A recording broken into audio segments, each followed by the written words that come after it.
Mayroon mga handaan na pinupuntahan ng tao para magbigay ng pakbati. Ngunit mayroon din mga handaan na kapag pumasok ka lamang, ang buong buhay mo ay biglang lumiko sa ibang direksyon. Nang gabing iyon, sa gitna ngang maliwanag na salang kumpanya, habang tumatahimik pa lamang ang musika at hindi pa naabot ng ala ang labi, ang asawa kong pinakakatiwalaan ko ay tumayo sa entablado, nung gumit, at ipinakilala ang ibang babae bilang kanyang opisyal na asawa. At ako, ang lehitimong asawa, ay nakatayo ng tahimik sa gitna ng karamihan parang isang estranherong naliga sa sarili niyang kasal. Walang naksalita, walang nakdepensa sa akin, mayroon lamang mamapuso na tingin, habag, at tahimik na panguyam. Ngunit sa sandaling akala ko'y narating ko na ang pinakailalim ng kahihiyan, tumunok ang aking telepono. Sa kabilang dulong ng linya, ang boses ni tatay isang lalaking sa buong buhay niya ay hindi kailanman naksalita ng malakas sa kanyang anak na babae ay bumaba, malamig hanggang sa makakagulat. Huwag na, Ana, mag-file ka na nanulment. Hayaan mo akong harapin siya. At mula sa sandaling iyon, ang magandang handaan ay hindi nalugang ng paadiriwang ng tagumpay kundi simula ng pagbagsak ng isang traidor sa paraang hindi inaasahan ng sinuman. Nang hapon na iyon, mas maaga kaysa karaniwan ang pag-ilaw ng lungsod. Ang kalangitan ay kulay abo, walang ulan ngunit ang malamig na hangin ay dumaan sa bawat kalye na nakpabigat ng puso ng sinumang dinadaanan nito. Nakatayo ako sa bintana ng aming kondominium sa ika-17 palapak, nakatingin sa masayang trapiko sa ibaba, paulit-ulit na inulit sa isipan ko ang isang pag-isip lamang. Handaan lang naman ito, siguradong wala namang problema. Ngunit hindi ko malaman kung bakit, mula nang magising ako kanina, tuloy-tuloy ang paktibok nga, aking puso nang mabilis para bang malapit nang mangyari ang isang napakasama. Ang damit na nakabitin sa hanger ay pinili ko na mula pang hapon, kulay gatas, simpleng hiwa, hindi masyadong kapansin-pansin. Marami na akong beses na isinuot iyon sa mga handaan ng kumpanya kasama ang asawa ko. Noon, bawat beses na lumabas ako, lagi akong tinitingnan ni Marco nang matagal bago mangngiti at sasabihin, ang ganda ka talaga kahit ano ang suotin mo. Sa pag-isip nun, bahagya akong kinagat ang labi, pinakpawit ang damit ng dahan-dahan tulad ng isang lumang gawi, tapos bumalik sa banyo. Sa salamin, ang babaeng 32 taon ang gulang ay tumingin sa akin gamit ang mamatang kaunti ng nanlalim, balat na hindi na kasing kapal nun sa edad na 20 taon. Sinabi ko sa sarili ko, lehitimo akong asawa, wala akong dapat katakutan. Ang asawa ko, si Marco Santos, ay lumabas ng maaga pa kaninang umaga. Sinabi niya kailangan niyang pumunta sa kumpanya para mahanda para sa anniversary party, magtanggap ng mahahalagang panauhin. Mabilis ang boses niya, mabilis ang tingin, mas mabilis kaysa dati. Hindi ako nagsalita, tumango na lamang. Sa nakaraang ilang buwan, mas kaunti na ang aming pausap, hindi away, hindi rin kalamigan, kundi isang uri ng paglalayo na mahirap pangalanan. Abala siya, abala rin ako, ngunit sa kaibuturan ng aking puso alam ko na lumitaw na ang mga akwat sa pagitan namin na parehong aming sinasamang pag-isip. Nang malapit na ang oras ng handaan, tinawagan ko siya ilang tuno pa bago sagutin. Sa kabilang dulo, may ingay, may halong boses ng maraming tao. Mabilis siyang naksalita. Abala siya sa pagtanggap ng panauhin. Sige na pumunta na ako. Susunduin niya ako. Hindi pa ako nakakatugon nang matapos na ang tawag. Tumingin ako sa naging itim na screen, huminga ng malalim. Isinuot ang aking jacket tapos lumabas ng bahay. Ang hotel kung saan ginaganap ang handaan ay nasa gitna ng lungsod Marangya at Pamilya. Hindi bababa sa 5 beses akong nakaroon doon sa mga event ng kumpanya, ngunit ngayong gabi, nang bumaba ako ng sasakyan, biglang naramdaman kong napakali ko. Maliwanag ang sala ng handaan, tahimik na musika ang tumataginting ng dahan-dahan, mga eleganteng Amerikana, magagandang evening gown ang lumilipas sa harap ng aking mga mata. Malalim akong huminga, itinuwit ang aking katawan, tapos pumasok, walang sumalubong sa akin. Sa mga nakaraang beses, lagi si Marco na nakahanay sa pintuan, o kahit ang kanyang asistan ay lalabas para sumalubong, ngayong gabi wala. Ako na mismo ang pumuntang humanap ng pamilya na mesa, bumati sa ilang kilalang mukha. May ilan na ngumiti ng formal, may ilan na tumango ng para-para lamang. Ang kanilang nga tingin ay mabilis na lumipas sa akin tapos lumayo. Isang kakaibang pakiramdam ang dahan-dahang pumasok sa dibdib ko. Para bang hindi na ako kabilang dito. Habang naghahanap pa akong pwesto, biglang nakstir ang buong sala, lumabas ang nga boses, maraming tingin ang sabay na tumungo sa pangunahing pintuan. Lumingon din ako dahil sa reaksyon.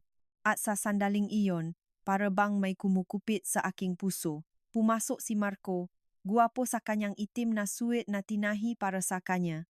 Ngunit ang bagay na nakparalay sa akin ay hindi siya kundi ang babaeng nakahawak sa kanyang braso. Siya ay bata na pakabata, pulang damit na nakayon sa katawan, mataas na takong, malambot na buhok na nakabitin sa balikat, mukha na makinis ang makeup ngunit hindi sobra. Ang paraan ng pagtingin niya kay Marco habang nausap sila, ang paraan ng pagbaba ni Marco para makinig lahat, ay natural, lubhang pamilyar. Nakilala ko agad siya. Ang personal na sekretarya ng aking asawa. Ang babaeng sinabi niyang bagong empleyado lamang, magaling. Ang babaeng sinabi niyang huwag mag-isip ng masama tuwing nababanggit ko siya. Nakatayo akong nakagimbal, para bang nakadikit ang aking nga paa sa sahig.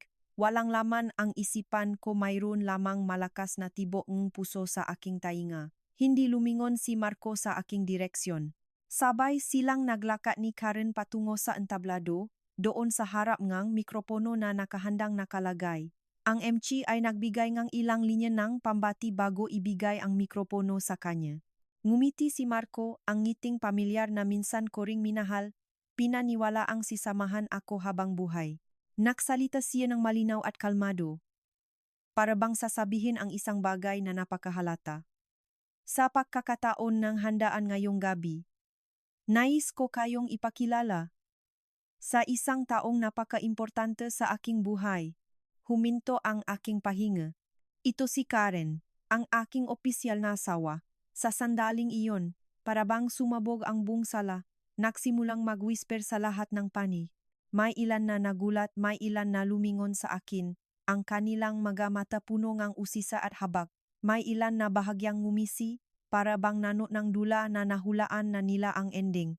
At ako nakatayo sa gitnang karamihan, naramdaman kong naubos lahat ng dugo sa katawan ko, namumukto ang tenga ko, malambot ang mga tuhod, kailangan kong kumapit sa gilid ng upuan para hindi bumaksak. Sa entablado, niyakap ni Marco ang baywang ni Karen, ang kanyang mga mata puno enerhe pagmamalaki.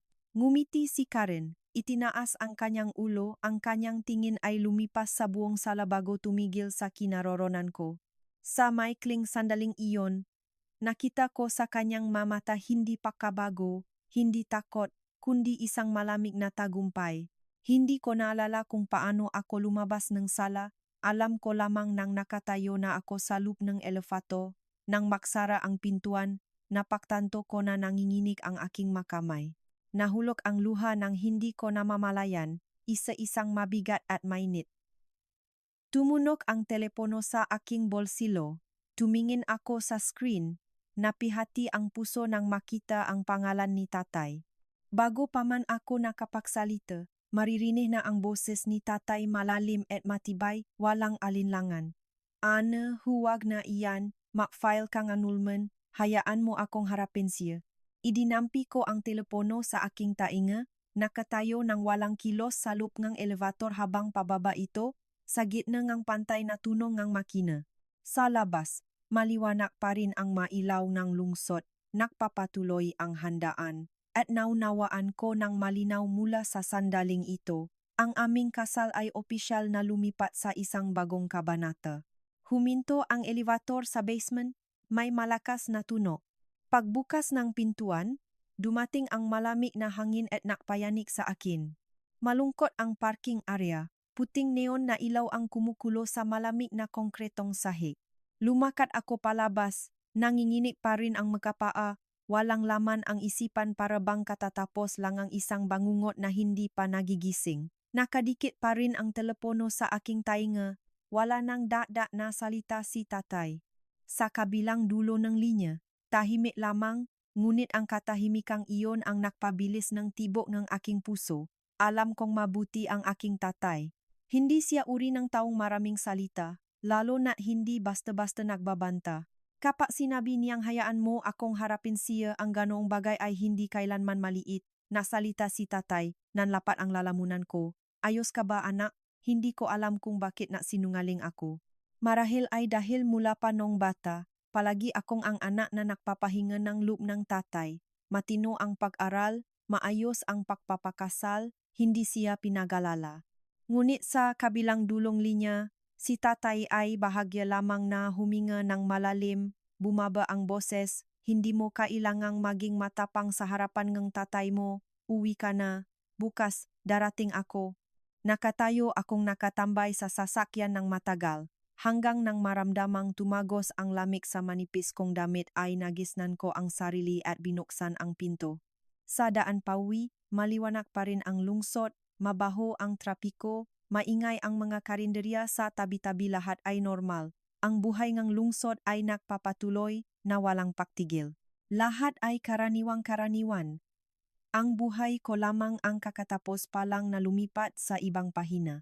Pagdating sa Tondo, madilim. Binuksan ko ang ilaw sa sala, ang puting ilaw ay nagpagawa sa pamilyar na espasyong kakaiba. Sa mesa sa hapagkainan, mayroon pa ring tasang ininom ni Marco ng umaga. Sa kuwarto, ang kanyang barong Tagalog ay nakabitin ng maayos, ang korbata ay nakatiklop ng maayos. Lahat ay nandun pa rin, maayos at tiyak, para bangang kakilakilabot na gabing iyon ay hindi kailanman nangyari. Umupo ako sa gilid ng kama, hinubad ang sapatos ngunit hindi na ako nakakatayo pa. Dahan-dahang nahulog ang luha, isa-isa, walang pahagulgol, walang tunok. Hindi ako umiyak dahil sa selos. Hindi rin dahil nawala ang asawa ko. Umiyak ako dahil sa pakiramdam ng kahihiyan na itaboy sa sarili kong buhay sa harap ng daan-daang tao. Tulad ng isang lumang bagay na pinalitan ng walang babala. Mga halos alas 12 ng gabi, bumukas ang pintuan, pumasok si Marco, nakasuot pa rin ng itim na suit, nakarelax na ang korbata, mahinang amoy ng alak ang sumama sa kanya papasok sa silid. Tumingin siya sa akin ng isang sandali, mabilis ang tingin, para bang handa na siya sa kanyang isipan. Walang hinihinging tawad, walang kahit katiting na pakaligalih. Nandito ka na pala? Tanong niya. Ang boses ay normal. Tumingin ako sa kanya, ang lalaking tinatawag ko namang asawa sa loob ng 7 taon, at biglang napaktanto ko. Hindi ko na siya kilala. Hindi ka magpapaliwanag? Tanong ko, mapaltos na ang boses ko. Huminga ng malalim si Marco. Para bang ako ang nakpapahirap sa kanya. Kailangan na ring sabihin ng malinaw ang mga bagay. Buntis na si Karen. Hindi ko maaring tapakan ang karapatan niya at ng kanyang bata. Ang salitang iyon ay magaan na sinalita ngunit bumaksak sa aking puso tulad ng kutsilyo. Ano naman ako sa iyo? Tanong ko. Ano sa tingin mo ang halaga ko? Ilang segundo tahimik si Marco bago dahan-dahang nagsalita. Arayin ko naman si Ana, bahay at para hindi kita pababayaan, ngunit ang kasal, itigil na natin. Napatawa ako isang tuyong, mapait na tawa na kakaiba para sa sarili kong pandinig. Kaya pala, 7 taon ng pagsasama, ang matanggap ko ay 2 salitang ayusin ko? Naalala mo ba kung bakit naabot mo ang tagumpay mo ngayon? Tanong ko, nakatingin ng direkta sa kanyang nga mata. Kuminot ang muka ni Marco.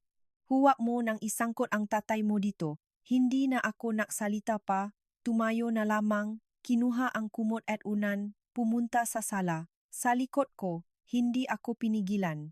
Naksara ang pintuan ng kwarto ng dahan-dahan, malamig at matiyak. Kinabukasan, wala pa akong 2 oras na nakatulog nang tumunog ang doorbell. Nang buksan ko ang pinto, huminto ang aking pahinga. Nandoon si tatay. Nakasuot siya nga puting polo, madilim na pantalon, tuwid pa rin ang katawan. Ang kanyang nga mata ay tahimik ngunit matulis ang lamig. Tanging sa pakakita sa kanya, lahat ng pinigil kong damdamin sa loob ng buong gabing iyon ay sabay na sumabog.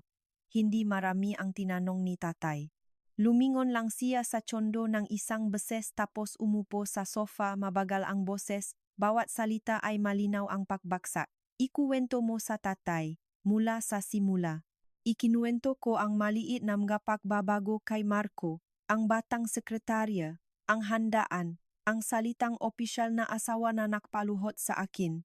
Nakikinig si tatay nang hindi sumasalita sa gitna. Hindi napapakita ng damdamin, ngunit napansin ko na ang kanyang kamay na nakalagay sa kanyang tuhod ay naipit ng hindi ko namamalayan. Nang matapos ang aking kwento, lumubo ang silit sa katahimikan. Matagal bago tumayo si tatay, inayos ang mangas ng kanyang polo, ang boses ay makatwirang malamig. Sige, ihanda mo ang sarili mo. Kailangang maksampung ang annulment. Ang natitirang bahagi, hayaan mo ang tatay. Nakatingin ako sa kanya, may daloy sa loob kong pakiramdam na halo ng takot at kakaibang kaginhawahan. Dahil kilala ko ang lalaking nasa harap ko, ang tatay na halos hindi naksalita sa buong buhay niya, kailanman ay hindi kumilos nang wala pang dahilan. At kapag nakpasiya na siya, walang makakatigil sa kanya. Pagkatapos ng umaga na iyon, mabilis na umalis si tatay. Hindi siya natira para kumain, hindi rin tanong kung ano ang gagawin ko. Bago umalis, isang pangungusap lamang ang sinabi niya, malalim at matibay tulad ng pako. Sa panahong ito, huwag kang gumalaw ng basta-basta, mamuhay ka ng normal. Hayaan mo ang tatay sa lahat ng bagay. Nakatayo akong nakatingin sa likod ni tatay na dahan-dahang nawawala sa hallway. May mataas na pakiramdam sa dibdib ko na mahirap ilarawan, hindi ganap na kaginhawahan, kundi isang naghihintay na pag-aalala, tulad ng pagtayo sa harap ng malakas na bagyo habang biglang nagiging tahimik ang langit. Lumabas agad si Marco ngang tsondo ng araw na iyon. Hindi marami ang sinabi niya, sinabi lamang na para maiwasan ang gulo, tapos nakpadala ng tao para kunin ang kanyang gamit. Nakatayo ako sa sala habang isa-isang kinukuha ang mga kahon, mga suite, relo, mga dokumento, bawat bagay ay may kasamang alaala ngang makasamang buhay. Ngunit nang sandaling iyon, wala na akong naramdamang pangungulila, kawalan lamang. Bago umalis, lumingon si Marco sa akin, ang kanyang mga mata ay may halo ngang manipis na pakabago, makikipag-ugnayan sa iyo ang abogado ko agad, lahat ay ayusin ng maayos, hindi ako sumagot. Naksara ang pintuan ng dahan-dahan, ngunit sa puso ko, isang pinto ang naksilid na nun paman. Sa mga araw na sumunod, halos hindi na ako lumabas ng tsondo. Patuloy na tumutuno ang telepono, ngunit hindi mula kay Marco kundi sa mga kakilala sa kumpanya. May mga tunay na naktatanong, may mga mausisa, may ilang nakpapanggap na nakmamalasakit para makapag-imik. Hindi ako sumagot sa isa man sa kanila. Sa loop network ng kumpanya, mas mabilis na kumalat ang sismis kaysa inaasahan ko. Nakbubulong-bulungan ang mga tao, sinabi nilang may bagong asawa na ang vice-presidente, na ang lumang kasal ay formalidad na lamang. May ilang nagsabing hindi ko alam paano panatilihin ang asawa. Nang mabasa ko ang ganoong salita, binuksan ko ang telepono, isinara, malalim na huminga para hindi umiyak. Nang sandaling iyon, muling tumunog ang doorbell. Sa pagkakataong ito ay hindi si tatay, si Karen. Nakatayo siya sa harapan ng pintuan, nakasuot ng magaang na damit, manipis ang makeup, may dalang branded bag. Habang tinitignan siya nun, mahirap sabihin na siya ang babaeng kagabi ay nakatayo sa entablado, ipinakikilala bilang opisyal na asawa. Nandito ako para makipag-usap sa iyo. Nakbukas siyang bibig, malambot ang boses. Nakatayo akong humarang sa pintuan. Hindi nakimbita at hindi rin nakpapakitang galit. Sa pagitan natin, wala tayong dapat pag-usapan. Ninipin ni Karen ang labi, ang kanyang mamata ay naksimulang mag-alinlangan, tapos idinantay ang kanyang kamay sa tiyan niya. Mabagal ang boses, gusto ko lang na maintindihan mo, hindi ko sinadyang saktan ka, nandun din ako sa sitwasyon. Tiningnan ko ang galaw na iyon, lumamig ang loob ko. Nanalo ka na, sabi ko, hindi na kailangang magpatuloy. Kinagat niya ang labi, mukhang hindi siya aasahan na ganito ako kalumanay. Bago siya lumiko, nagsabi siya ngang isang pangungusap, hindi na malambot ang boses, dapat malaman mo ang iyong kalagayan. Si Marco ngayon ay hindi na ang taong maaari mong hawakan pa. Tinitingnan ko ang kanyang likod habang umaalis siya ngunit hindi ako sumagot. Ngunit malinaw na maririnig sa aking isipan ang sinabi ni tatay, mamuhay ka ng normal. Samantala, sa kabilang panig, si Marco ay nasa tuktok ng kanyang kasiyahan. Lumipat siya para manirahan kasama si Karen sa bagong condo sa Makati na binili niya. Ang kumpanya ay naghahanda para pumirmang malaking proyekto. Nagsimulang maging kilala ang pangalan niya sa media. Sa mata ng lahat, siya ay isang matagumpay na lalaki na nagpili ng tunay na kaligayahan. Naniniwala siyang kontrolado na niya ang lahat. Hindi niya alam na sa sandaling iyon, sa isang maliit na kainan malapit sa tanggapan ng kumpanya, ang aking tatay ay nakaupo ng katapat ng chairman ng board of directors. Ang boses ni tatay ay mahinahon ngunit bawat salita ay malinaw na sinabi. Proyektong A ang puhunan ay pera ko. Proyektong B ang lupain ay nasa pangalan ng aking kakilala. Proyektong C ako ang lumabas para maging guarantor. Tumahimi ang chairman. Ibinaba ni tatay ang tasang kape. Ang nga mata ay hindi nagagalit ngunit malamig na kahindi-hindi. Matagal na akong hindi nagsasalita dahil akala ko ay mabait ang manugang ko, ngunit ngayon, iba na ang usapan. Hindi ko kailangan ang sinumang magdepensa sa anak ko, kailangan ko lamang ng pagiging tama. Sa malayo, patuloy nangingiti at nakikipag-usap si Marco sa mahandaan, naniniwala pa rin na ang kanyang biyenang lalaki ay isang lalaking nagretiro na nawala ng impluensya. Hindi niya nalalaman na ang bangkrotang paturuan ay nakakalat na at ang unang piraso ay ilalipat na. Nang Lunes ng umaga, dumating si Marco sa kumpanya ng mas maaga kaysa dati. Nakatayo siya sa harap ngang salamin sa changing room. Iniayos ang korbata niya. Ang nga mata sa salamin ay puno ng kumpiyansa. Ang mga balita sa nakaraang ilang araw ay lahat ay maganda, mayos na mayos ang mga proyektong Maxine. Iniulat ng communications team na tumataas ang mga saarches para sa kanya, walang malaking kilos sa loob ng kumpanya. Para kay Marco, lahat ay nasa tamang takbo na itinakda niya mismo. Isang bagay lamang ang nakpahirap sa kanya. Ang nakagugulat na iskedule ng pulong ng alas 9 ng umaga, hindi niya ito tinawag, hindi rin ng pangkalahatang manager, kundi ng board of directors. Nangalugulo ng kaunti ang kilay ni Marco habang binabasa ang email, tapos humiging sa kanyang isipan, pulong lamang iyon ng proseso, baka pagsusuri ng lumang proyekto. Ganap na hindi niya inisip na ang pulong na ito ang magiging unang bita. Sa conference room, kakaiba ang atmosphere kaysa dati, wala ng formal na mga tawanan. Wala ang mga pambukang salita na paikot-ikot. Nakaupo ang chairman ng board sa sentral na posisyon.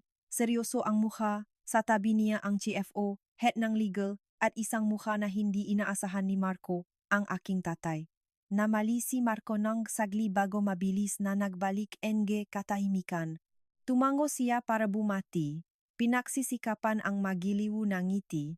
Tito, kumusta po kayo? Bahadya lamang na tumango si tatay, hindi sumagot. Nagsimula agad ang pulong pagkatapos nun. Walang pambungad, walang pakikipagkaibigan. Binuksan ng CFO ang report, pantay ang boses ngunit bawat numero na nabasa ay nagpasimula ngang pakaalarma kay Marco. Ang proyektong A ay kasalukuyang may problema sa daloy ng pera.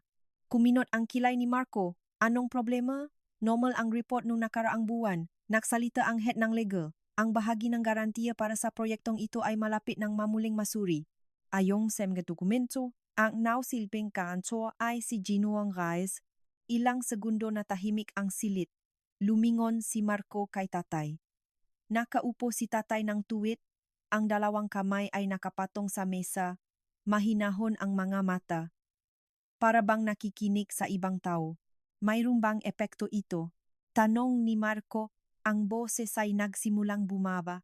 Mabagal na sumagot ang chairman, kung ang guarantor ay mag-withdraw, kailangan ng kumpanya na i-restructure ang loan at makakaroon ito ng direktang epekto sa executive management. Naramdaman ni Marco na naging tuyong ang kaniyang lalamunan. Tumagal ang pulong ng halos 2 oras. Walang naktaas ng boses. walang namuna.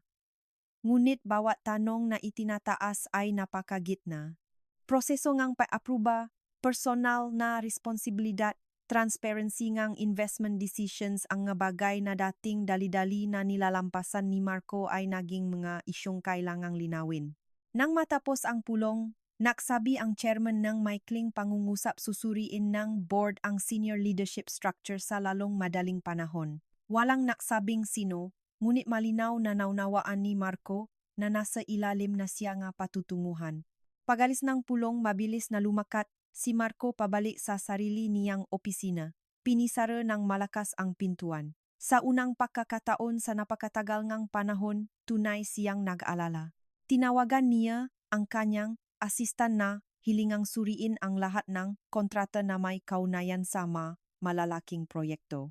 Tinawagan ang finance department, mas mapaganap ang boses kaysa dati. Ngunit habang sinusuri, napatanto niya ang isang nakakatakot na bagay. Napakaraming bagay na nasa pangalan niya ay hindi tunay na sa kanya. Ang marelasyon, ang magarantiya, ang mapuhunan na tila dumating ng walang kahirap-hirap lahat ay biglang naging malata. Samantala, nasa isang maliit na kainan malapit sa aming dating tahanan ako, nakaupo ng katapat ni tatay ang kanyang pamilya na tindi na kalmado. Hinalo niya ng dahan-dahan ang tasa ng kape, mabagal ang boses. Huwag kang mag-isip na naghihiganti ang tatay mo? Tumingin ako sa kanya. Hindi naksasalita. Kinukuha ko lamang ang mga bagay na dati ay para sa iyo, patuloy niya. Ang isang lalaking gustong lumakat sa sarili niyang mga paa ay kailangan munang matutong tumayo ng tuwid. Yumuko ako, pinikot ang baso ng tubig. Sa unang pagkakataon mula ng gabing iyon sa handaan, hindi na ako naramdamang biktima. Nakatayo ako sa labas ng bagyo, nakita ko itong nabubuo ng isa-isa. Nang gabing iyon, tinawagan ako ni Marco. Ang boses niya ay wala ng dating kumpiyansa, may halong pag-imbestiga. Ana, nitong nakaraan, may sinabi ba sa iyo ang tatay mo? Ilang segundo akong tumahimik bago sumagot ng mahinahon. Wala, sinabi lamang ng tatay na mabuting mamuhay. Sa kabilang dulo, hindi na nakapagsalita pa si Marco ng kahit isang salita. Hindi niya alam na ito ay simula pa lamang. At ang pinaka-nakatatakot na bagay para sa isang traidor ay kapag bumaksak ang lahat hindi sa ingay kundi sa isang katahimikang nakakakilabot. Pagkatapos ng araw na yon ng pulong ng board, hindi na mayos ang tulog ni Marco. Dati, nakahiga siya sa marangyang kondo, nakatingin sa maliwanag na lungsod, naniniwala na umakyat na siya sa bagong antas ng buhay.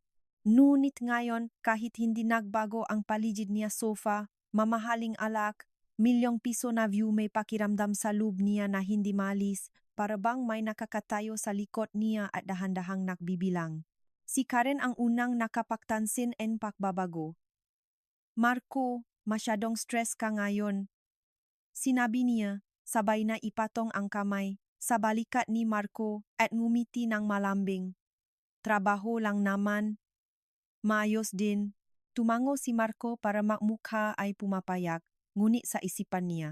Paulit-ulit ang mukha ngang tatay sa pulong ng araw na iyon tahimik ang mamata. Hindi mataas ang boses, hindi rin mababa. Ngunit bawat pangungusap ay pinilit siyang mag-ingat. Naksimula siyang mapagtantong bagay na hindi niya naisip dati. Hindi kailanman kumilos ang lalaking iyon, hindi dahil hindi siya makagawa, kundi dahil hindi pa kailangan. Ilang araw mamaya, isang email mula sa legal department ang naipadala sa lahat ng senior leaders baguhin ang lahat ng kontratang pinirmahan sa nakaraang 3 taon. Binasa ni Marco ang email ng paulit-ulit, mabilis na tibok ngang puso, at agad na lumitaw sa kanyang isipan ang mga desisyong mabilis na pinayagan nung nakaraan, napaka-flexible. Dahil naniniwala noong panahong iyon na sapat ang suporta sa kanyang likod, kinagabi, hinilingang magpaliwanag siya tungkol sa ilang gastos para sa lumang proyekto. Ang CFO ay hindi nakagalang-galang tulad ng dati, pantay ang tono ngunit mas matalas. Nasimulang maramdaman ni Marco na ang kanyang posisyon ay hindi na matibay tulad ng dati. Samantala, dahan-dahan ang pagbabago ni Karen. Hindi na siya nagtatanong ng malambot bawat gabi sa halip, mas maraming sunod-sunod na tanong. Sigurado ka bang hindi ito makakaapekto sa iyo? Paano kung may nangyari? Kung hindi ka na nasa posisyon, ano ang mangyayari? Nagsimulang mainis si Marco, minsan ay bigla siyang nagsalita. Huwag mag-alala ng gayon, nandito pa ako. Tumahimik si Karen ngunit ang kanyang mata ay wala ng lumang pahanga. Sa halip, malamig at mabilis na pag-isip. Nang gabing iyon, nakatanggap ako ng tawag mula sa isang lumang kakilala sa kumpanya. Ana, baka hindi mo pa alam. Ang boses niya ay bumaba. Nagtatakbo raw si Karen ng hiwa-hiwalay sa ilang partners. Sabi nila naghahanap siyang daan palabas. Hawak ko ang telepono ng matagal, tahimik. Hindi ako nagalak, hindi rin ako natuwa, isang malinaw na pakiramdam lamang. Lahat ay napupunta sa tamang direksyon tulad ng inaasahan ng aking tatay. Sabay na oras na iyon, nakatanggap si Marco ang panlup na abiso. Ang proyektong A ay pansamantalang na-hold ang pagpapalabas ng pondo para sa muling pagsusuri. Ito ang kanyang flagship project at ang proyekto ring nakadikit sa kanyang pangalan sa loob ng 2 taon. Habang binabasa ang abiso, bahagyang nanginig ang kanyang kamay. Agad niyang tinawagan ang chairman ngunit hindi nasagot ang tawag. Sa unang pagkakataon sa kanyang buhay, naramdaman ni Marco na wala siyang kontrol sa sitwasyon. Sa madaling araw, nakaupo si Marco nang mag-isa sa sala, hawak ang basong alak na ubos nang hindi niya namamalayan. Lumabas si Karen mula sa kwarto, nakasuot ng manipis na jacket, mabagal ang boses. Baka makipag-usap ka ulit kay Ana? Anak naman siya ni Tito Reyes. Mabilis na lumingon si Marco kay Karen, wala na ang affection sa kanyang tingin, kanlungan na lamang. Natatakot ka ba? Tanong niya. Tumahimik si Karen. At ang katahimikang iyon para kay Marco ay mas nakakatakot pa kaysa sa anumang kasagutan. Sa ibang lugar, nakaupo si tatay sa kanyang opisina, isa-isang tinatanggap ang malumang dokumento. Hindi siya nakmamadali, hindi rin nagagalit. Dahan-dahan niyang kinukuha ang mga bagay na ibinigay niya na ngayon ay kailangan na niyang bawiin. May ganap na katahimikan. Bago ibaling ang mga file, nagsabi siya ng isang pahayag na parabang sa sarili niya iyon. Ang tao ay matututo lamang na pahalagahan kapag nagsimula na silang mawalan. At si Marco, sa makbabago-bago ang Makati, tsondo na tahimik hanggang nakakasiklap. Sa huli ay napagtanto ang isang bagay kahuli-hulihan. Ang gabing iyon sa handaan, nang tumayo siya sa entablado at hayagan na tinatraidor ang lahat, hindi iyon ang simula ng kanyang bagong buhay. Iyon ang kanyang sariling pagpirma ng hatol sa kanyang sarili. Nang umaga na iyon, dumating si Marco sa kumpanya ng malinaw na pagod. Mamumo ang mata niya, liko ang korbata. Hindi na matibay ang habang tulad ng dati. Ang mga empleyado na dati ay nakpapaalam sa kanya ng may malaking respeto ay simpleng tumango na lamang. May ilan na umiwas pa sa kanyang tingin. Napagtanto ni Marco ang pagbabago kahit walang nagsabi ng tuwiran. Sa ganitong kapaligiran, kahit maliit na senyales, ay sapat na para malaman ng lahat na nagbago na ang hangin. Hindi pa 10 minuto na nakaupo siya nang kumatok ang asistan, abalang ang boses. Marco, hinahawakan ka ng legal department ngayon mismo. Sa pagkakataong ito, hindi ito pulong, wala ang board, isang maliit na silit lamang. Puting malamig na ilaw at mga tanong na handa na. Sumagot si Marco sa bawat tanong, pinagsisikapan ang katahimikan, ngunit habang nakpapatuloy siya, naipagtanto niyang ang mga bagay na dati ay binabalewala ngayon ay sinisuri ng mabuti. Walang nagnanakaw, sa kanya naktatanong lamang sila. Ngunit ang matanong na iyon ang napagana ng pakiramdam na parabang nakatayo siya sa manipis na yelo, isang maling hakbang lamang at babaksak agad sa malamig na tubig. Nang makalabas siya sa silid, basa na ang mangas ng kanyang polo sa pawis. Sa tanghali, hindi kumain si Marco, nakaupo siya nang mag-isa sa opisina, nakatingin sa screen ng computer na hindi makabasa ng anuman, gulo-gulo ang isipan. Sa unang pagkakataon, seryoso siyang naisip tungkol sa posibilidad na hindi niya pinapayagan ang sarili niyang isipin. Kung mawawala ang lahat, ano pa ang matitira sa kanya? Nang hapon nang makbalik sa Chondo, wala si Karen kahit saan. Ang bahay ay tahimik, sa kainan lamang isang maliit na papel ang nakalagay ng maayos. Uwi muna ako sa nanay ko ang ilang araw para makaroon ka ng oras para mag-isip. Maayos din ang lahat. Kinuha ni Marco ang papel at napatawa isang tuyong tawa na walang kasiyahan. Naunawaan niya agad ang ibig sabihin ng ilang araw. Ang babaeng dating nakatayo sa kanyang tabi sa entablado, buong pagmamalaking nakahawa sa kanya sa harap ng lahat, ngayon ay nagsimula ng hiwalay ang sarili mula sa panganib. Ang maluwang na Chondo ay biglang naging napakalungkot. Sa hulingang gabi nang nag-ilaw na ang lungsod sa labas, nakatayo si Marco sa madilim ng matagal. Sa wakas, kinuha ang telepono at tiningnan ang contact list. Nakdahan-dahan ang kanyang daliri sa isang pangalan na pinagsisikapan niyang maiwasan sa nakaraang ilang araw. Ana Reyes. Matagal siyang naalinlangan bago pinindot ang call. Nang tumuno ang telepono ko, nakatayo ako sa kusina, nagluluto ng simpleng hapunan para sa aking sarili. Nang makita ang pangalan ni Marco sa screen, hindi ako nagulat. Matagal ko nang hinihintay ang tawa na ito kahit hindi ko nalam kung kailan. Sinagot ko ang tawa. Normal ang boses, hello? Sa kabilang dulo, ilang segundo ang katahimikan bago nagsalita si Marco. Mas mababa na ang boses kaysa dati. Ana, gusto kitang makita. Hindi ko tinanong ang dahilan. Isang maikling tanong lamang ang tinanong ko. Para sa anong layunin?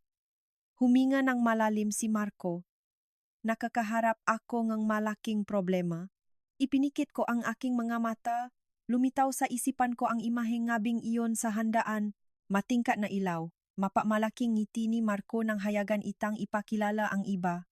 Binuksan ko ang mamata ko, pantay pa rin ang boses. Ang problema ni Marco ay hindi na may kaugnayan sa akin.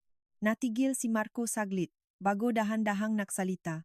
Alam ko ngang nakamali ako, ngunit ikaw pa rin ang tanging taong mari kong kausapin ngayon. Tumahimik ako. Hindi dahil mayroon pa akong nararamdaman kundi dahil napagtanto ko na ang lalaking dating nakatayo sa pinakaruro ay wala nang inaabot na tutulong. Bukas, sabi ko, alas 10 ng umaga, dati naming cafeteria malapit sa kumpanya. Huminga ng maluwag si Marco para bang nabigyan ng pakakataon. Salamat, Ana. Binaba ko ang tawag. Ibinaba ang telepono sa mesa. Sa aking puso, wala akong kasiyahan, isang malinaw na pakiramdam lamang na kumpleto na ang isang bilog. Sa ibang lugar, binabasa ni tatay ang pahayagan ng isalaysay ko sa kanya ang tawag. Tumango siya ng isang beses, malalim ang boses. Sumama ka sa kanya? Ngunit tandaan mo hindi mo kailangang humingi ng habak para sa sinuman.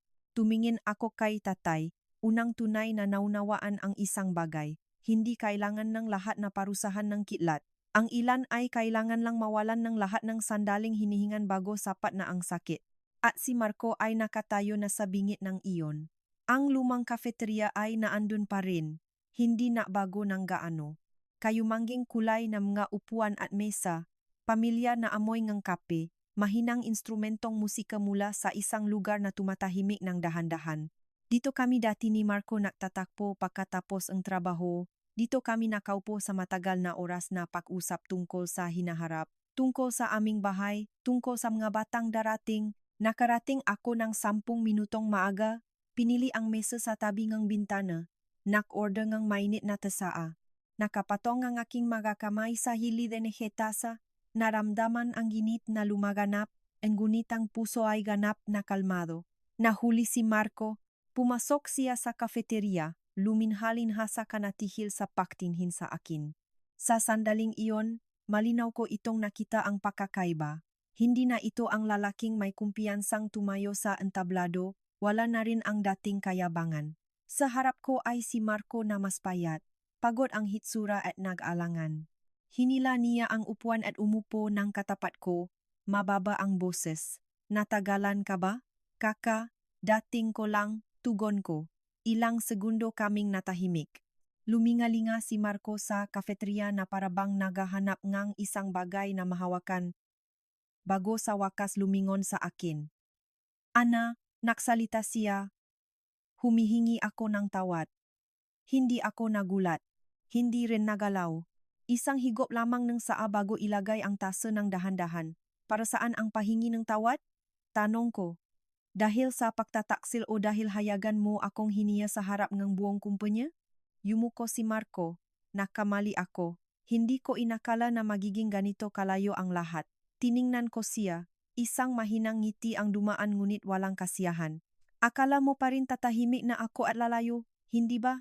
Isipin mo pag-arugain ka ng kaunti at pagtitiyakin na maayos, tapos na ang lahat.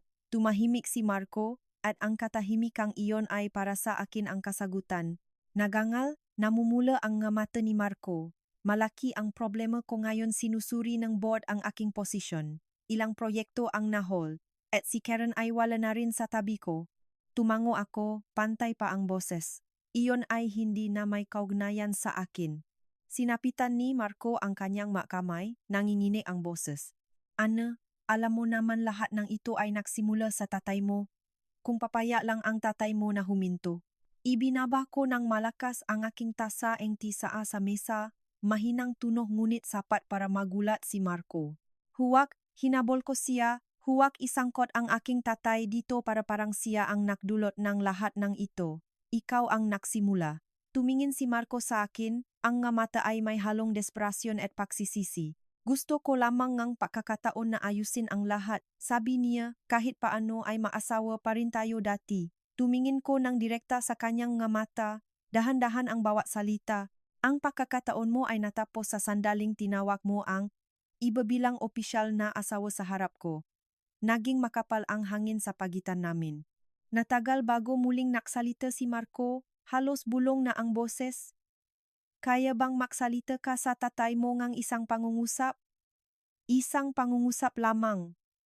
Umiling ako, hindi. Sinabi ko naman na hindi ako ang makpaparating ng iyong mga pagkakamali at hindi kailangan ng aking tatay na maksalita sa pamamagitan ko. Dahan-dahan na humina si Marco sa upuan. At tila naubusan na siya ng lakas. Sa sandaling iyon, napaktanto ko na ang lalaking nasa harap ko ay nawala na ang huli niyang ari-arian ang kanyang dignidad. Mag-file na ako ngang annulment. Patuloy akong naksalita. Makikipag-ugnayan sa iyo ang aking abogado. Nagulat si Marco. Bahagya lang na gumalaw ang malabi. Ana, tunay akong nagsisisi. Tumayo ako, sinuotan ang diaket ko, at tumingin sa kanya sa huli. Ang boses ko ay hindi malamig, hindi rin mapait, matiyak lamang. Mayroon mapakakamali na ang pagsisisi ay hindi na sapat na kailanman. Umalis ako sa cafeteria, lumabas sa kalye, hindi pa matindi ang araw, tuloy-tuloy ang taong bayan, maingay pa rin ang trapiko. Malalim akong huminga, naramdaman na parabang ibinaba ang bigat na matagal ko nang dala.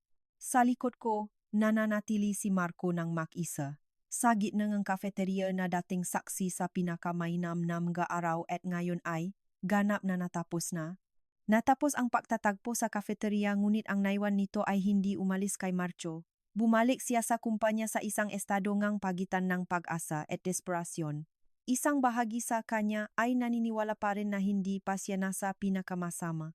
Na kahit paano ay nagdala siyang kita, naging pinagkakatiwalaan, naging tao ngang kinabukasan. Ganitong naulit-ulit ng pagpapalakas sa sarili hanggang sasakay niya sa elevator at nakita ang abiso na nakadikit sa panloop na digital board. Emergency Executive Board Meeting, 2:00 ng hapon, hindi buong kumpanya, hindi extended council, board executive lamang. Naunawaan ni Marco ng maayos na ang ganitong pulong ay kailanman ay hindi maganda ang kahulugan. Ang conference room ng hapon na yon ay tahimik na tahimik, walang tubig sa mesa. Walang sekretary na nagsisulat ng minuto sa tabi ni Marco tulad ng dati. Dumating ang chairman ng board sa takdang oras. Ang aking tatay ay dumating ng huli sa lahat, katahimikan pa rin sa kilos. Maliwanag na polo, walang dalang makapal na folder ng madokumento. Isang manipis na set ng files lamang ang nakalagay sa harapan niya. Nagsimula ang pulong. Walang paikot, walang formal na pakikipagkaibigan. Ini lahat ng CFO ang maresulta ng pagsusuri mga gastos na walang transparency, mga desisyon na lumampas sa kapangyarihan, mga kontratang mabilis na napirmahan ng hindi normal. Walang naksabing mali si Marco ngunit walang nakdepensa rin. Nang huminto ang lahat, lumingon ang chairman kay Tatay. Ano ang pananaw ninyo, Ginong Reyes? Hindi agad sumagot si Tatay, tumingin lamang siya kay Marco ng matagal. Ang tingin ay hindi galit, hindi hamakin, malayo na lamang. Ang kumpanyang ito ay nanatiling nakatayo hanggang ngayon.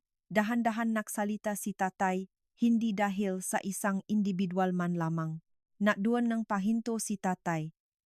Ang sinumang umupo sa pwestong ito ay dapat unawain ang isang bagay, ang upuan ay para sa kumpanya, hindi para sa sarili nino man. Huminto muli siya ng isang sabay. Panukala ko ang pansamantalang pagsuspinde sa tungkulin ni Marco bilang Vice President para tulungan ang pagsusuri. Naging parang nagyelo ang hangin sa silit. Biglang tumayo si Marco sa reaksyon. Tito Reyes, mahinang itinaas ni Tatay ang kamay ngunit sapat para huminto.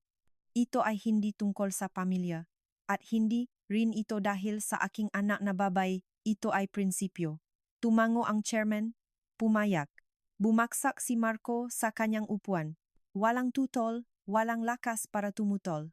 Lahat ay nangyari ng napakalikas, napakadalisay, walang mabigat na paratang, walang eskandalo, walang ingay.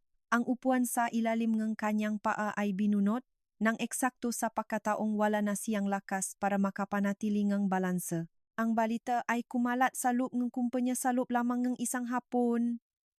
Walang naksalita ng masama. Walang nakpakitang awa ng hayagan. Ngunit ang tingin ng lahat kay Marco ay nakbago na. Ang mga kamay na dating aktibong ibinabigay ngayon ay naging tamat-tamat. Ang mga imbitasyon sa kainan ay nawala. Ang mga tawa na dating patuloy ay biglang tahimik na. Tinipon-tipon ni Marco ang kanyang magamit sa sariling opisina ng pagtatapos ng araw. Isang maliit na kahon lamang, ilang mga dokumento. Isang lumang larawang kumuhang siya at ako sa aming kasal. Matagal niyang tinanaw ang larawan bago ibalik sa drawer. Hindi niya ito kinuha. Nang gabing iyon, nakatanggap akong mensahe mula sa isang hindi kilalang numero. Ana, gusto ko lamang sabihan kayo na mililipat ako ng trabaho sa malayo, baka hindi na tayo magtatakpo. Nawa maging matatak kayo lagi. Binasa ko ito, ibinaba ang telepono at hindi sumagot.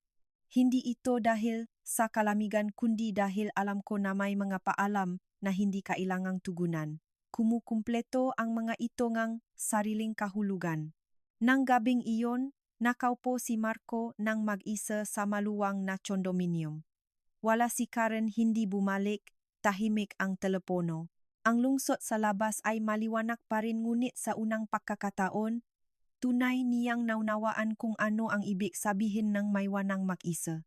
At sa sandaling iyon lamang niya napatanto ang babaeng kanyang minamaliit at ang tatay na akala niyang wala ng kakayahan, sila mismo ang may hawak ng buong larawan. Pagkatapos ang hapon na iyon ang pagsuspinde sa kanyang posisyon, halos nawala si Marco sa mundong dating kinabibilangan niya.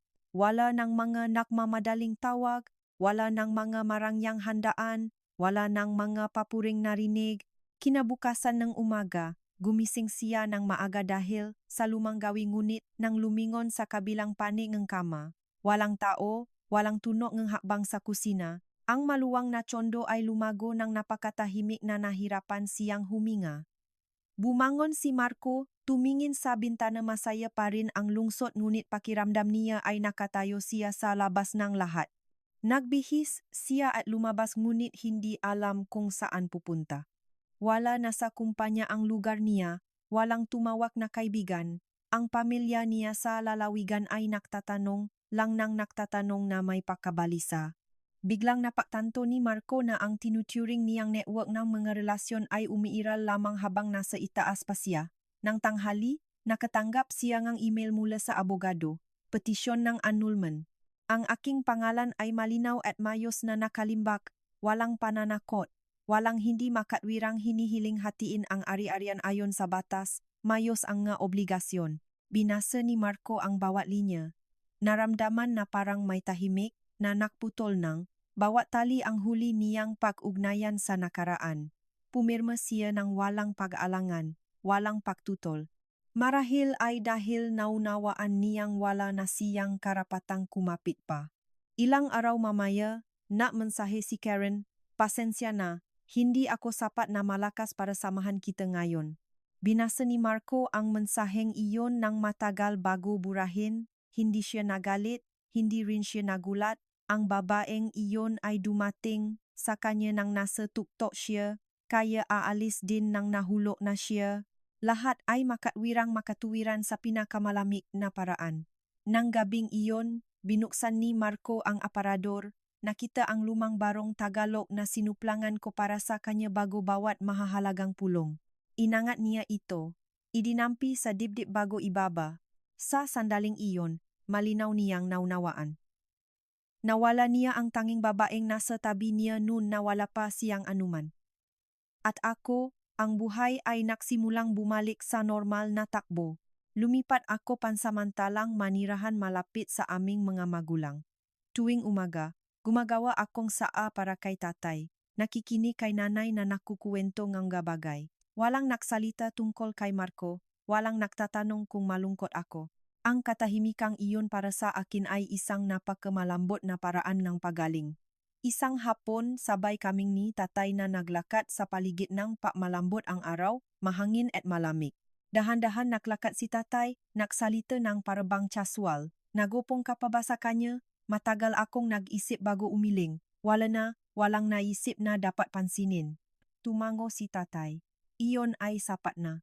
Nang araw na napirmahan ko ang papel ng annulment, nakatayo ako sa harap ng gusali kung saan dati ay kumpanya ng dating asawa ko, nakatingin sa pamilyar na tanda sa labas. Lahat ay katulad pa rin. Ako lamang ang nagbago. Lumingon ako at lumakat ng direkta. Sa look ko, walang tagumpay, walang pagkalugi, isang malinaw na pakiramdam lamang na nakarating na ako sa lugar na kailangan kong puntahan. Sa ibang lugar, nakaupo si Marco nang mag-isa sa maliit na kwartong inupahan na mas maliit nang napakalayo kaysa sa dating tsondo. Tumingin siya sa salamin at nakita ang ibang lalaki kaysa sa sarili niya. Ilang buwan na ang nakaraan, mas kaunti ang pagmamalaki, mas kaunti ang kumpiyansa, ngunit baka mas tunay. Napatanto niya ng huli na may mga bagay na nawala, hindi dahil malupit ang iba kundi dahil ang sarili niya ang pumili ng mali. Nang umaga na iyon, gumising ako ng napakaaga nang hindi pa pumapalakat ang lungsod. Ang una-unang sinak ng araw ay pumasok sa puwang ng kurtina, nahulog sa sahig ng manipis at mahinahon. Matagal akong nahiga sa kama, nakikinig sa pamilyar na tiktak ng relo bago dahan-dahang umupo. Wala nang tunog ng hakbang ng kahit sino sa bahay, wala nang amoy ng kape na nahanda ng maaga. Ang pamilyar na silid ay biglang lumuwang. Naging mas malungkot ngunit hindi nakakatakot tulad ng inaakala ko. Ngayon ay ang araw na opisyal ko nang pipirmahan ang mga papel ng annulment. Walang luha, walang pagkabalisa, isang malinaw na pakiramdam lamang na dumating na ang tamang oras para magsara. Naligo ako, pumili ng simpleng damit na kulay beige, hindi mabilisan ng pagayos. Sa salamin, nakita ko ang aking mukha. Kaunti nang namayat ngunit iba ang mga mata kaysa noong nakaraang ilang buwan. Hindi na pagod, hindi na naguguluhan. Kalmado lamang ng kakaiba, para bang pagkatapos ng lahat ng naranasan. Sa wakas ay nakakatayo na ako sa sarili kong mga paa. Sa daan papunta sa opisina ng abogado, puno ng trapiko, tunog ng sasayan, boses ng mga tao pamilyar. Ang lungsod ay nabubuhay pa rin, nagmamadali, hindi naghihintay para sa sakit ng sinuman. Lumingon ako sa bintana ng sasakyan at malinaw na napatanto ang isang bagay: ang buhay ay hindi humihinto dahil lang sa isang kasal na natapos. Ang opisina ng abogado ay nasa isang gusaling hindi masyadong malaki, sapat ang ilaw, amoy ng papel at tinta. Nandun na si Marco, nakaupo sa sulok, tuwid ang likod ngunit kaunti ang balikat. Nang makita niya ako, tumayo siya bilang reaksyon tapos tumigil para bang naalala ang isang bagay. Nagbatian kami ng isang mahinang tango magalang tulad ng dalawang lumang kakilalang matagal na hindi nagtatakpo. Sa buong proseso na pagbabasa ng mga dokumento, Nakinig ako sa abogadong nakpapaliwana ng bawat probisyon ng ganap na malinaw ang isipan wala nang naramdamang pagsakit sa pagdinig ng dalawang salitang pakwawakas ng kasal. Mahinahon lamang ang loop tulad ng lawa pagkatapos ng malakas na ulan. Nang dumating sa lakda, kinuha ko ang panulat, isang saglit na hinto bago pumirma ng matibay. Nainit ang tinta sa papel, isang kabanatang ang buhay ay naksara rin ng kasing linaw. Pumirma si Marco pagkatapos ko, bahagyang nanginig ang kamay. Nang ibaba ang panulat, tumingin siya sa akin, ang mga mata ay may isang bagay na mahirap tawagan pag-asawa, pagsisisi, o walang laman lamang, ngunit hindi na ako malapit pa para hulaan. Hindi na kami nakdakdak pa ang salita. Walang kailangan ng magsabi ng paalis ang opisina abogado. Lumabas ako sa kalye mataas na ang araw. May mahinang hangin na dumaan at nagpalipas na ilang tuldok nagbuhok sa noo ko. Malalim akong huminga, naramdaman na parabang sa kauna-unahang pagkakataon mula sa matagal na panahon, ang dibdib ko ay nakapahinga ng buo. Hindi ko naramdamang natalo, hindi rin naramdamang nanalo, naramdaman ko ang kalayaan. Nang hapon na iyon, pumunta ako sa bahay ng aking mga magulang. Nagluluto si nanay sa kusina, nakaupo si tatay sa sala na nagbabasa ng pahayagan. Nang makita niya ako, itiniklop niya ang pahayagan at dahan-dahang tinanong. Tapos na, anak? Opo, tatay, tapos na. Tumango si tatay at hindi nakdakdak ng tanong, hindi nakbigay ng kaaliwan, ngunit ang kanyang mata ay naging mas malambot ng marami.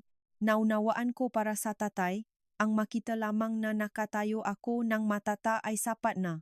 Nang gabing iyon, sa unang pagkakataon mula sa napakatagal ngang panahon, nakatulog akong malalim, walang panaginip tungkol sa handaan noon, walang panaginip tungkol sa mga salitang traidor, isang mapayapang tulog lamang. Parabang ang isipan ko sa wakas ay tinanggap na nakarating na ako sa kinaroroonan. Kinabukasan, inaayos ko ang aking magagamit, inalis ang hindi na kailangan. Sa drawer, nakakita akong lumang larawang kasal.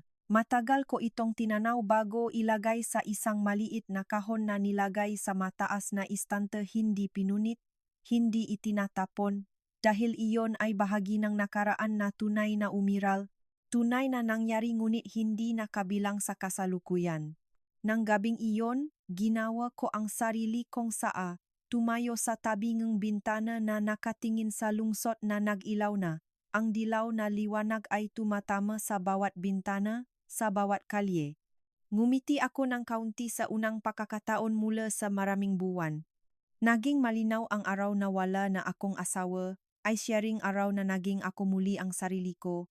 Pagkatapos ng araw na napirmahan ang mga papel ng annulment, nagsimula si Marcong buhay na hindi niya inaasahang daranasin. Wala nang pagmumata sa malapat na tsondo na nakatingin sa lungsod mula sa itaas, wala nang driver na naghihintay sa basement, wala nang assistant na nakpapaalala ng schedule, naghahanda ng kape, nagbook ng eroplano. Lahat ng mga bagay na dating natural sa kanyang buhay, nawala ng mabilis na hindi pa siya nakakaalam kung paano may saayos ang kanyang sarili sa paghihiwalay na iyon. Lumipat si Marco sa malit na inupahang kwarto malapit sa industrial area. Kasya lamang ang isang kama, isang lumang desk at isang makipot na aparador. Nang unang gabing pumasok sa kwartong iyon, nakatayo siya ng matagal sa gitna ng pintuan, sinindihan ang ilaw bago patayin, tapos muling sinindihan. Ang malambot na dilaw na liwanag ay bumangga sa blangkong pada na nakparamdam sa kanyang kakaibang pakiramdam, parabang isang estranghero sa kanyang sariling buhay. Nang unang araw ng trabaho sa bagong kumpanya, dumating si Marco nang mas maaga kaysa sa lahat. Hindi dahil sa sigasik kundi dahil natatakot siyang mahuli. Natatakot sa mga mapanuring tingin, natatakot na mapahiya. Nakaupo siya sa kanyang mesa at nakinig sa mas batang manager na nagbibigay ng trabaho, pantay ang tono, walang pagalang at walang pagpapababa. Tumango si Marco, maingat na naktala, hindi nakpakitang apektado. Sa sandaling iyon, biglang napaktanto niya na ang katayuang nakprotekta sa kanya ay wala na. May mga tanghali na mabilis na kumain si Marco ng baong pagkain. Nakaupo ng mag-isa sa sulok ng cafeteria, nakikinig sa mga katrabaho na masayang nag-usap walang nakaalam kung sino siya nun, walang nagmamalasakit kung gaano siya kataas dati. At ang bagay na iyon mismo nakakasakit, man ay ang naktulong sa kanya na maksimulang matutunan kung paano mabuhay muli mula sa simula. Ako naman, ang buhay ay lumipat sa ibang ritmo, wala ng stress, wala ng paghihintay ng mensahe ng kahit sino, wala ng pagkabalisa bawat beses na tumuno ang telepono. Nasimula akong bumalik sa mga napakaliit na bagay. Maglakad tuwing umaga, magluto para sa mga magulang, magbasang libro, itulay ang mga ideyang matagal nang nakalimutan. May mga hapon na nakaupo akong mag-isa sa paboritong kafeterya, tinitingnan ang mga taong dumadaan at biglang napatanto na ang kapayapaan ay hindi namumula sa dami o kaunti nang mayroon ka namumula sa hindi mo na nararamdamang takot na mawalan ng anuman. Minsan, narinig ko ang balita tungkol kay Marco mula sa isang lumang kakilala. Sinabi nila na nagbago siya ng marami, mas malumanay, mas kaunti ang salita, hindi na nagmamalaki, hindi na nagpapahalaga sa sarili. Nakinig lamang ako at tumahimik, walang kasiyahan, walang kalungkutan, isang mahinahon na pag-unawa lamang. Bawat isa ay nagbabayat sa kanyang sariling mapinili sa sariling paraan. Isang gabi, tinanong ako ni tatay habang sabay kaming umiinom ng tsaa sa balkonahe. Kailanman ba nag-isip ka paano kung naging iba ang lahat? Tumingin ako sa malawak na kalangitan sa harap namin, ang mailaw sa malayo ay kumikislap tulad ng mga bituin na nahulo bago umiling. Hindi po, tatay. Kung naging iba ang lahat, hindi rin ako magiging ang ako ngayon, tumango si tatay, bahagya itong ngumiti. Ibig sabihin, tunay ka nang nakapagdaan na. Sa ibang lugar, nakaupo si Marco nang mag-isa sa inupahang kwarto, binuksan ang lumang laptop, tinatanaw ang lumang email at pleno na dati ay may pangalan niya. Wala nang naramdamang pagmamalaki tulad nun, pag-aasawa lamang para sa lalaking dati ay naniniwala na maari siyang tumayo sa balikat ng iba magpakailanman nang hindi kailangang lumingon pababa. Sa unang pagkakataon, naunawaan niya ang isang bagay na napakahuling. Ang umakyat sa pamamagitan ng iba ay matututo ring bumaba ng mag-isa. Nang hapon na iyon, biglang umulan, hindi malakas na ulan, mga maliit na pata lamang na pantay ang pagbubuhos, sapat para mapahinto ang tao ng ilang sandali sa gitna ng daan. Nanatili ako sa ilalim ng salbabida sa harap ng isang lumang bookstore malapit sa sentro, isang lugar na paminsan-minsang pinupuntahan ko kapag gustong mahanap ng katahimikan. Amoy ng lumang papel, amoy ng kahoy na basa, at mahinang musika mula sa isang lugar na tumatahimik ng dahan-dahan ay nakpalambot ng puso. Habang nakpapalipat-lipat na kapahina negi isang libro, narinig ko ang pamilyar na tunog na gahakbang sa likod. Nang lumingon ako, natigil ako. Si Marco, nakatayo siya ilang hakbang mula sa akin. Hawa ang tiklop na payong na basa na kalahati. May tim na polo na nabasa sa ulan. Kaysa sa pagtatakpo sa kafeterya nun, mas payat siya. Wala nang mapagod at tense, ngunit wala na rin ang dating kumpiyansa na nagpapabilis ang kanyang lakad sa gitnang karamihan. Sa harap ko ay isang tahimik na lalaki, nakatayo ng walang kilos, para bang hindi rin siya naghihintay na matakpuan ako rito. Una siyang nagsalita, mababa ang boses, madalas kabarito. Oh, tugon ko, matagal na. Ilang segundo kaming nakatayo, sa gitna ng tunog ng ulan na bumabagsak sa bubong. Walang nagbanggit sa nakaraan, walang nagtatanong tulad ng pakikipagkaibigan, lamang katahimikan na hindi na mabigat kundi parang 2 taong nakaraan, nang sapat para hindi na kailangan pang magsalita. Itinuro niya ang libro sa aking kamay. Iyon, dati maraming gusto sa kanya. Tumingin ako sa pabalat ng libro at ngumiti. Gusto ko pa rin ngayon, ibang pakiramdam na lamang ng pagbabasa. Tumango si Marco, ang kanyang mata ay lumangay sa mga mataas na istanteng libro bago mahinang bumalik sa pagtingin sa akin. Mas maayos ka na ngayon. Hindi ko tinanong kung paano ang ibig sabihin niyon. Hindi rin sinabi ang nagagalak ako para sa kanya. Tumango lamang ako, para sa akin.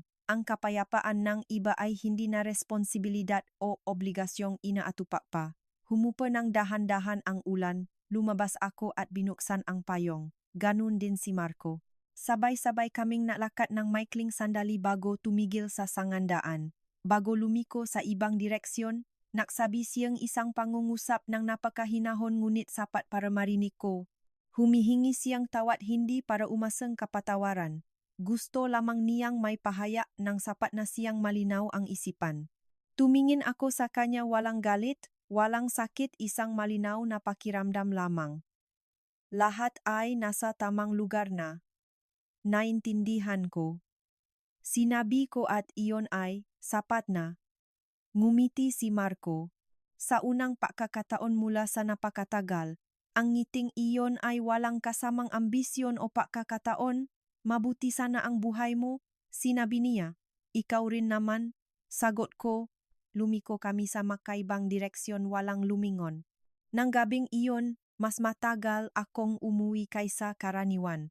Si tatay ay nakaupo pa rin sa balkonahe, umiinom ng tasaa, nakatingin sa lungsod na nag-ilaw na. Umupo akong sa tabi niya at maigsi kong ikinuwento ang pagtatakpo. Hindi maraming tinanong si tatay, sinabi lamang niya na may mga tao na kailangang matakpuan sa huli ng isang beses para tunay na masarangang puso. Tumango ako. Mula sa sandaling iyon, alam ko na wala na akong dala-dalang anumang tali mula sa lumang kasal. Sa ibang lugar, matagal na naglakad si Marco sa ulan. Hindi dahil wala siyang mapupuntahan kundi dahil gusto niyang makpabagal. Naisip siya tungkol sa mga taon na lumipas, tungkol sa mga pagpili na tila tama nun ngunit pala ay nadala sa kanya ng napakalayo sa kanyang sarili. Hindi niya sinisisi ako, hindi rin ang aking tatay. Siya lamang ang sisihin niya ang sarili niya para hindi niya pinahahalagahan habang nasa kamay pa niya ang lahat. Humupa ng ganap ang ulan, at ang lungsod ay bumalik sa pamilya na takbo ng buhay. Ako naman, sa unang pagkakataon mula sa napakaraming taon, naramdamang magaan ang puso para bang ibinaba na ang napakabigat na bagahe na matagal ko nang dinadala sa buong paglalakbay. Pagkatapos ang katabing pagtatakbo sa ilalim ng ulan ng araw na iyon, napagtanto ko ang isang bagay ng malinaw, wala na sa loob ko ang espasyong para sa reklamo. Hindi dahil nakalimutan ko kundi dahil hindi ko na kailangang alalahanin sa masakit na paraan tulad ng dati.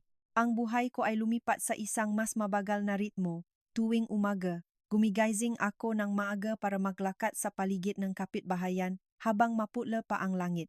Ang mga puno sa gilid ng daan ay nakatayo pa rin, tahimik tulad ng maraming taon na ang lumipas. Ako lamang ang nakbago.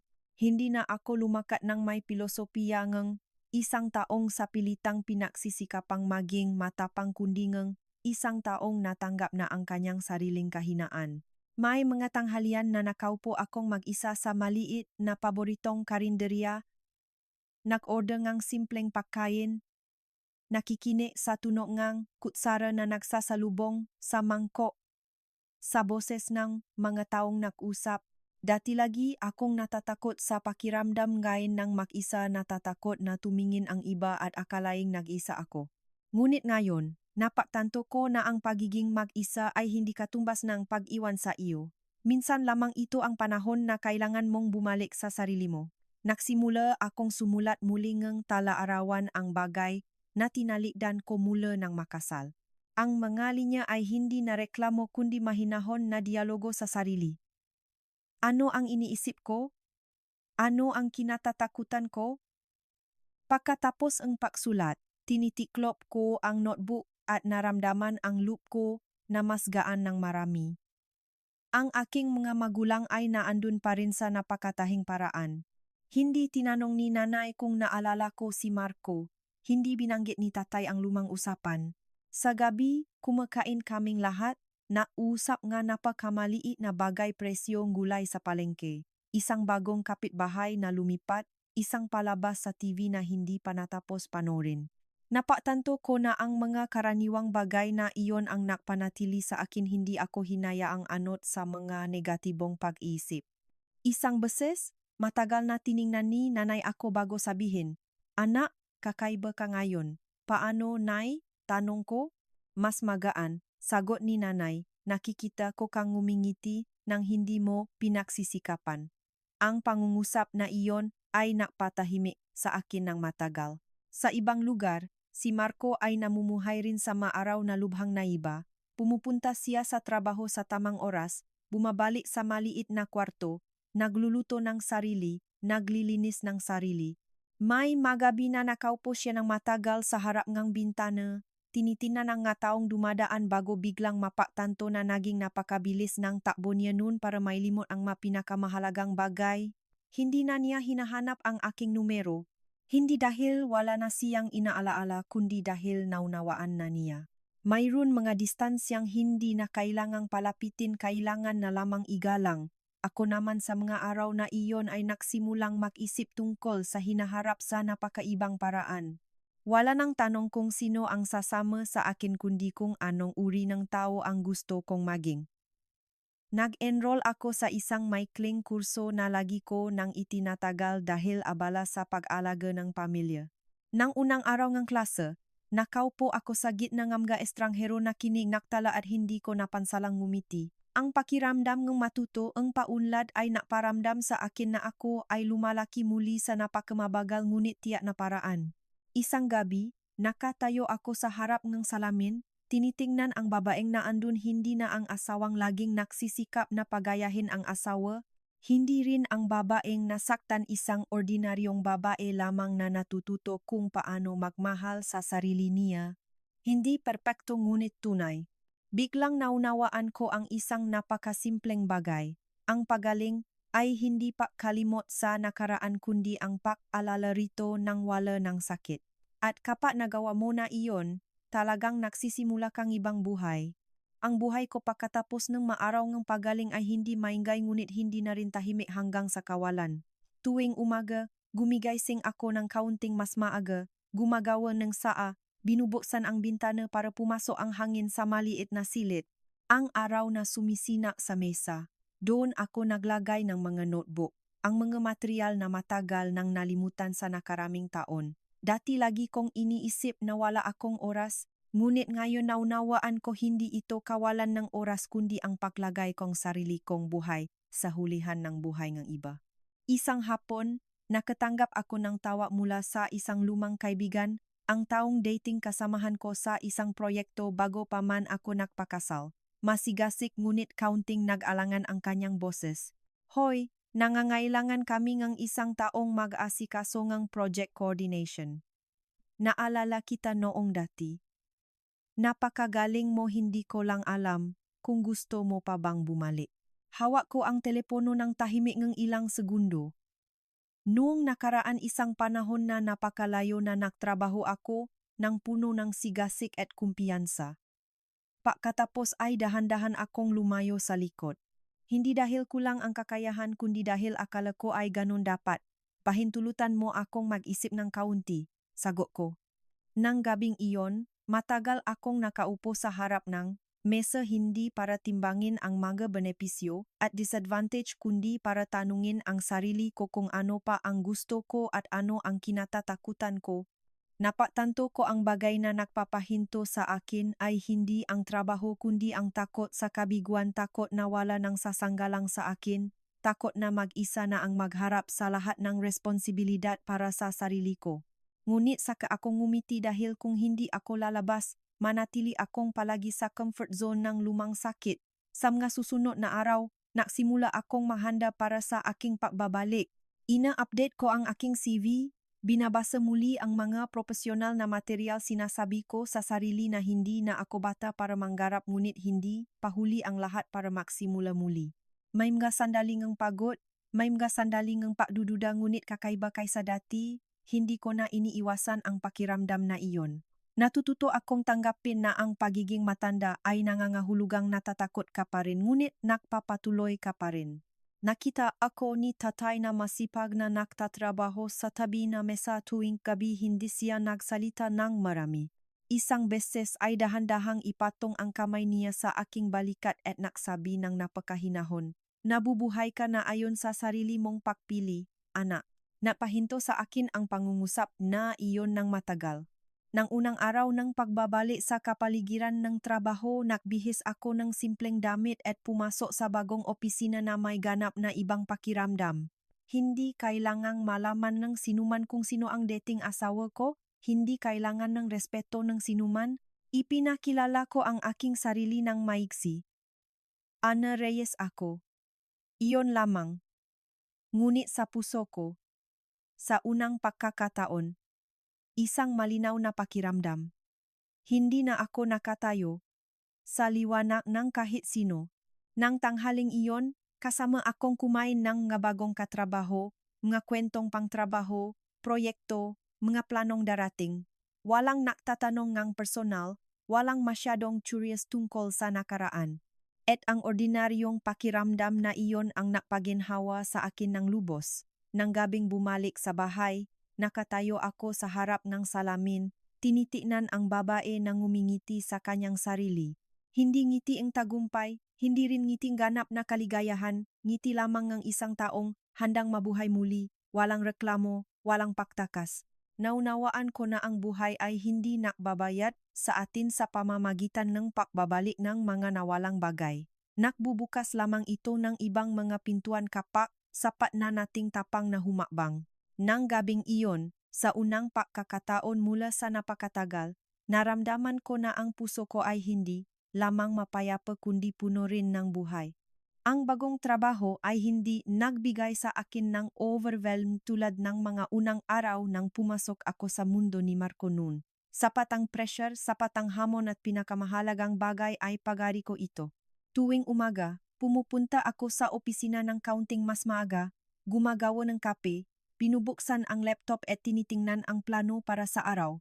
Walang nagpapaalala sa akin kung ano ang dapat gawin para masaya ang iba. Walang naglalagay sa aking balikat ng mainaasam na may pangalang asawa ng boss. Lahat ay malinaw, pantay at napagtanto ko na mas epektibo akong gumagawa ng trabaho nang hindi na kailangan panghatiin ang isipan ko para sa mga hindi nahahalata na alalahanin. May mga sandali na ang proyekto ay nakakaranas ng aberya, mabagal ang takbo, nagtatakpo ang makasalungat na opinyon. Dati ay naisip ko na matatakot ako sa mga ganitong sitwasyon. Ngunit hindi mas kalmado ako kaysa inaasahan ko. Nakikinig ako, naktutuwid, tumatanggap ng responsibilidad kapag kailangan at natututo kung paano magsabi ng hindi kapag kailangan. Sa bawat pagkakataon, naramdaman ko na lumaki ako ng kaunti hindi dahil sa tagumpay kundi dahil hindi na iniwasan ang kabiguan. Ang buhay ko sa labas ng trabaho ay dahan-dahang naging mas buo. Sa katapusan ng linggo, natatakpo ulit ako sa ilang lumang kaibigan ang mataong dahan-dahan na lumayo nang marali akong inabsorb ng papel bilang asawa. Nakaupo kaming sa maliit na kafeterya, nausap ng iba't ibang bagay mula sa trabaho hanggang sa maliliit na bagay ng buhay. Walang naksalita tungkol kay Marco. Hindi dahil tinanggal nila ang kanyang pangalan mula sa usapan kundi dahil ang pangalang iyon ay hindi na sentrong kwento.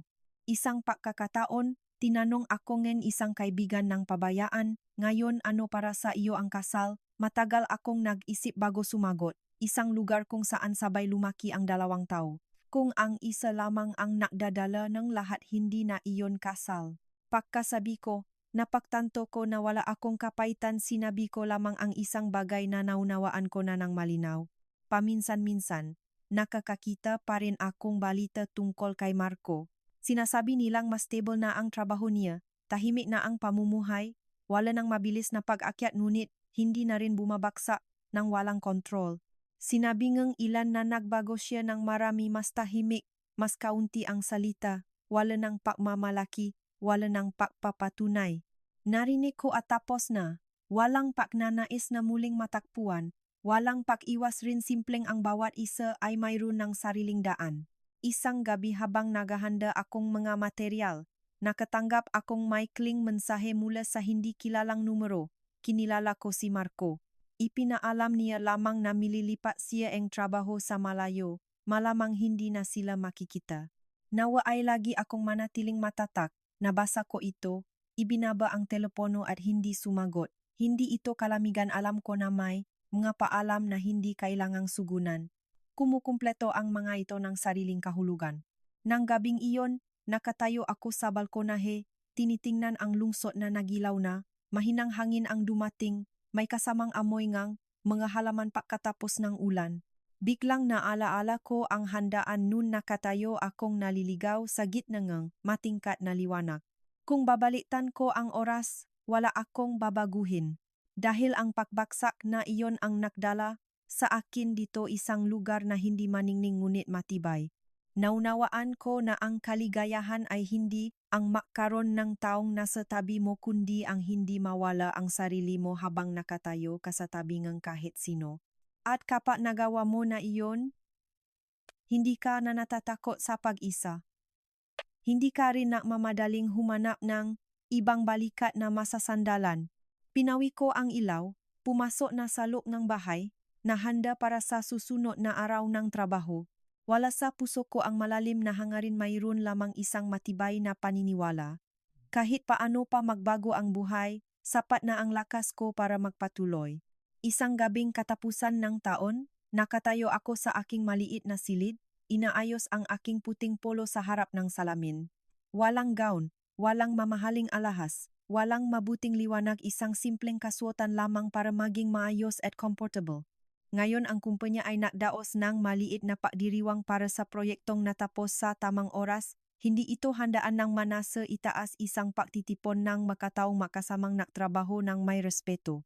Nang pumasok sa silid ng pagdiriwang narinig ko ang masayang boses, pamilyar na amoy ng pagkain, mainit na dilaw na ilaw, natural na matango ng makita-kita. Walang nagpakilala sa akin bilang asawang kahit sino, walang tumingin sa akin ng mapanuri. Tinawag ako sa tama kong pangalan, kinilala sa tama kong papel, at sa sandaling iyon, biglang napagtanto ko ito pala ang tunay na pakiramdam ng pag-ari. Habang ang lahat ay naktas ng baso para makdiwang, humakbang ako patras ng kaunti, tinitingnan ang eksena sa harap ko, biglang bumalik ang alala ng isang handa noon liwanag din, naroon din ako.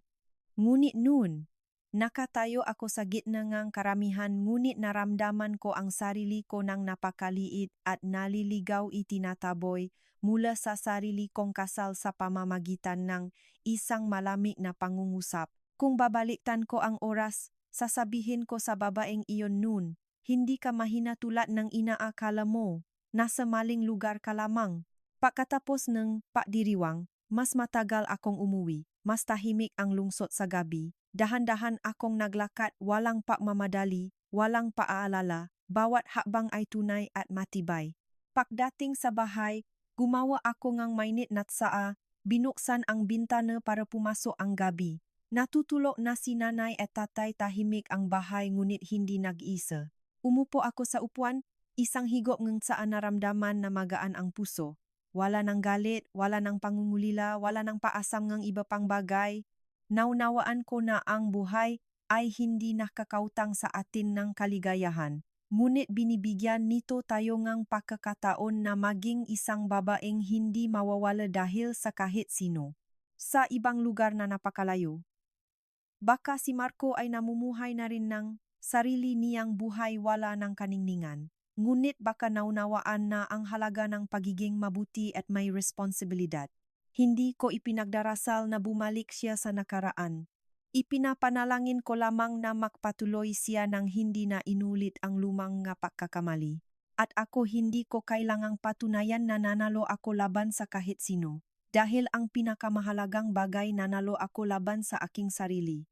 Nang gabing iyon, bago patayin ang ilaw, nakatayo ako sa harap ng salamin, tinitingnan ang babaeng bahagya na ngumingiti.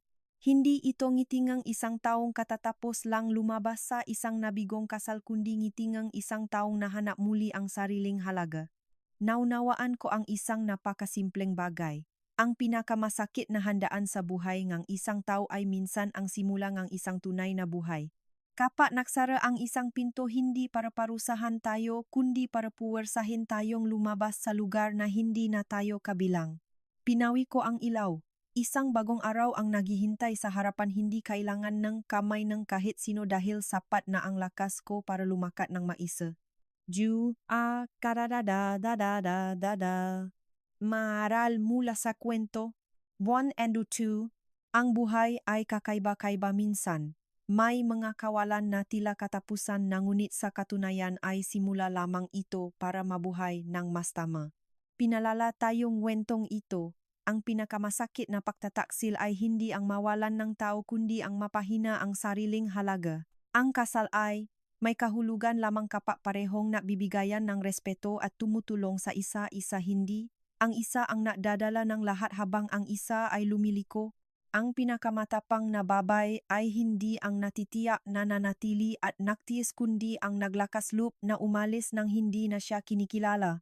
At pinakamahalaga sa lahat, kapag hindi mo nawala ang sarili mo dahil sa kahit sino, walang makakatumba sa iyo. Ang buhay ay hindi nakakautang sa atin ng perpektong kasal, ngunit lagi itong nagbibigay ng pagkakataon para lumaki, magpahinga at mamuhay ng mas mabuting tao para sa ating sarili.